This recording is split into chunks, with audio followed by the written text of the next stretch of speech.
Hello internet friends, in this video I am getting my wings.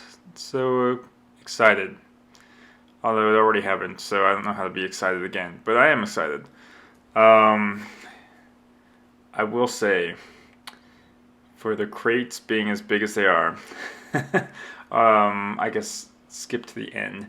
And it's not that many parts. I mean, I knew it probably wouldn't be that many parts, but you know, you think you're gonna have these huge wings, and then it's just, a bunch of 4-foot skins and 1-foot ribs and some angle and some push rods and yeah, everything. All the, well, so far everything fits on one shelf. Now I say that because it turns out there's 2 or 3 kits, sub-kits, that are back ordered. So I might get another. And I don't know how Vans is going to do the back orders. I'm assuming it's something that they can ship UPS, are the things that they back ordered. Because I doubt they're going to ship me another crate. And I hope they don't ship me another crate because it's expensive. So shipping these 2 crates was $815 from Vans to Boulder City. So yeah, if I get another crate, that's going to be expensive. So I hope it can go UPS. Okay, and there's no real surprises. This is the 3rd kit that I'm inventorying, so I'm pretty familiar with how everything's supposed to go by this point. For example, I know that the left and right ribs, or whatever, they're put together so that way they take up less space. So I don't have to take everything apart to tell if something's a right rib or a left rib, right? Like, that saves some time in inventorying because I can just know that the 2 of them together are a left and right. So that saves some time. It is going to take time to go through all those skins, and you can see the mess of paper that gets left behind. I'm not done with the inventory yet, so that's going to stay a mess of paper just in case I miss something and it's hiding in the paper, although I double checked that paper before I put it in the box. But just in case, I'm not throwing anything away yet until I get through the entire inventory.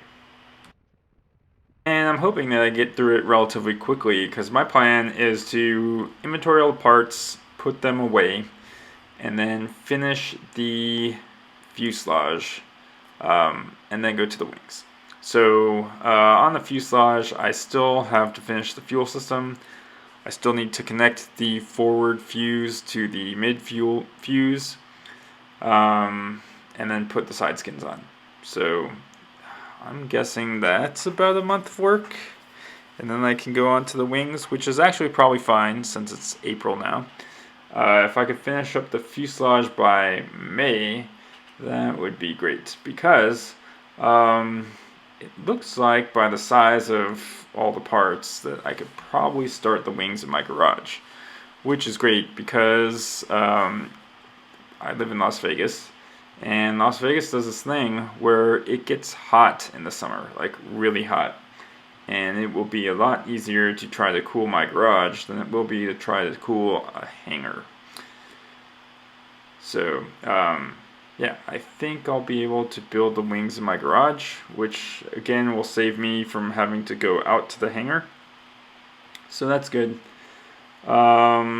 And then I guess I'll see how long it takes to build the wings. Again, there's surprisingly little parts, so there's less parts than I thought there were going to be. Which really, I guess I could have just read the plans and seen how many parts there were, but you see the shelf back there that I cleaned off. Yeah, all the parts fit there. So there we go. And just like always, there's a bag full of hardware that needs to get inventoried, so hopefully I can take that home and have my kids help count all of the little rivets and nuts and bolts and everything that's in there It's a lot of work to go through that, and multiple hands and eyes will make it go a lot faster. Okay, so stay tuned for more inventory in the next videos. And if you want to come chat RVs, come join our Slack group. The link is in the description of this video, and we will see you there. And I'll see you in the next video.